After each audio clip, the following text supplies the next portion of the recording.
Welcome back guys to another video. So I'll be going over how to blend acrylic. There's a few different ways that maybe depending on what you're comfortable with, you'll find one of these three ways easier for you. Acrylic is known for being fast drying because of the way it dries through evaporation compared to something like oil paint which dries through oxidization. So what does that mean? Unless you have something to slow down the drying time of your acrylic paint, you're gonna have some sort of difficulty blending acrylic.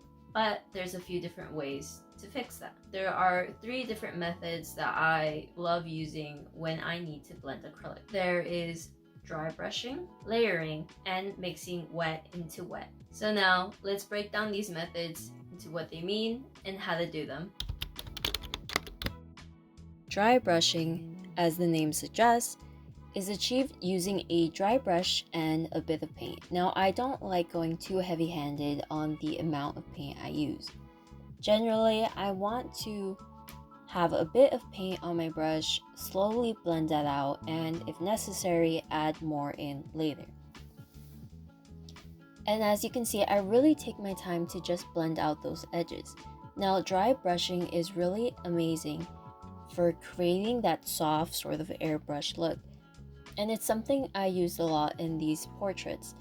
If you've seen my last video on how I made these portraits, it really is such a great way to blend out areas like the cheek or areas that have reflected light that are generally going to be softer. And if you're somebody who is maybe a bit hesitant or scared to work or blend with acrylic because of how fast it dries, I find that dry brushing really takes some of that pressure away because you don't particularly need wet paint in order to make dry brushing work.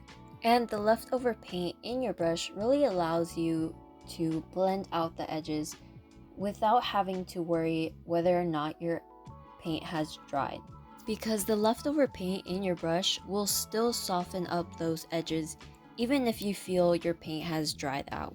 Also, another benefit of dry brushing is that you don't need your paint to be wet on top of the canvas in order for you to blend.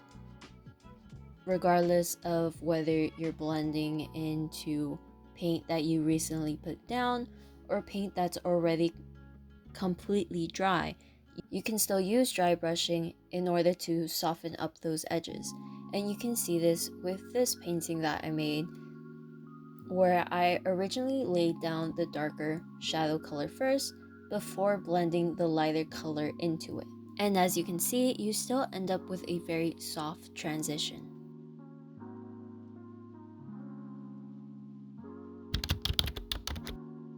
Now you also have something like layering.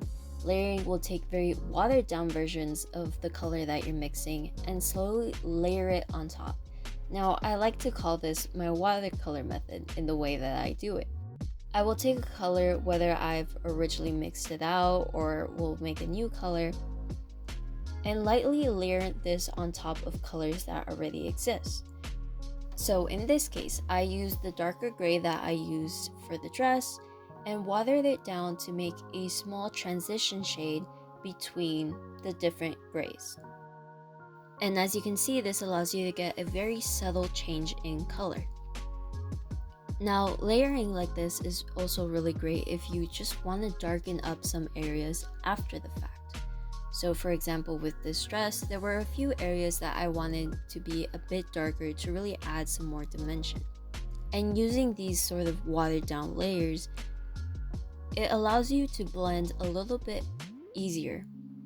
And at the same time, because of how watered down it is, you don't have to worry about it drying immediately. Now, where I really used this technique a lot was when I was painting the faces. Layering in this way, although slow, will allow you to build up color and tone and value in a way that still feels manageable.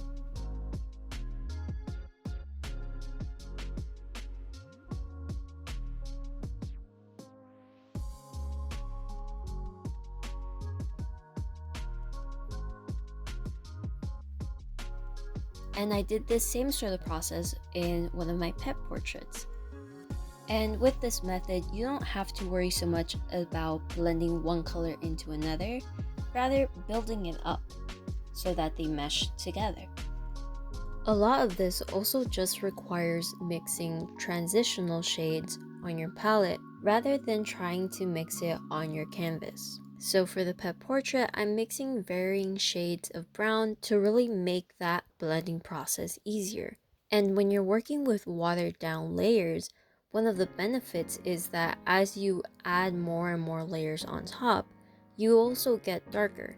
So for the darker browns, I didn't actually mix out 5 different shades of brown, rather I slowly built on top of the brown so that it would appear darker without having to actually mix out more shades of brown.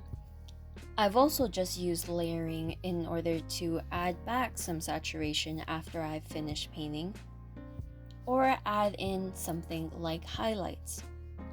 Think of this stage as glazing, where oil painters might add some more medium, like linseed oil, to make their paint a little less opaque. You, as an acrylic painter, would use water. And having a very watered down amount of paint will just add these slight variations in color or in value that you're looking for. And this is sort of like the final touches you might want to add to a painting. Now, what I consider to be the more difficult of the three is mixing wet into wet acrylic, because this is where we really find the difficulty of working against the fast drying time of acrylic. Now, if I do work wet into wet paint, I really try to work in smaller areas that make it a little bit more manageable to blend each color together without having to worry about how fast it's drying. I definitely wouldn't take this on a large area all at once. For example, with this dress, although I am covering much of this dress with this wet into wet paint, I'm only going sections at a time. So like the name suggests, you are mixing wet into wet paint. So if you are going, let's say, using this dress as an example, from a darker gray to a lighter gray, you are mixing it in real time. Now, I find the easiest way to do it is mix as I go rather than mixing a ton of colors at once. Again, this is just something I find to be a little bit more manageable for me. Now, mixing wet into wet paint will give you a really nice and smooth transition from color to color, from value to value. The trick really is to make sure that your paint does not dry out. So, like I said, you can do this by working in a smaller area, and also just by making sure your paint is wet enough before you even start mixing.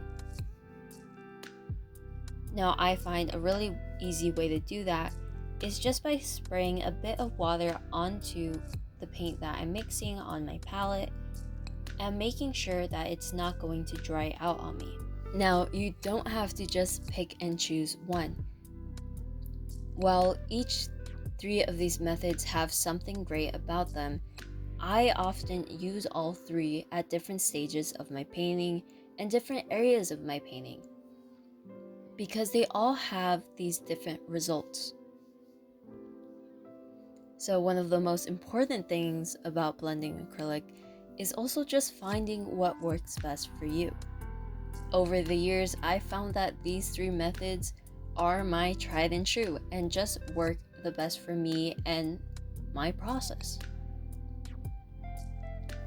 So I hope this tutorial helped you guys and just introduced you to the idea that acrylic does not have to be this sort of unusable or scary medium.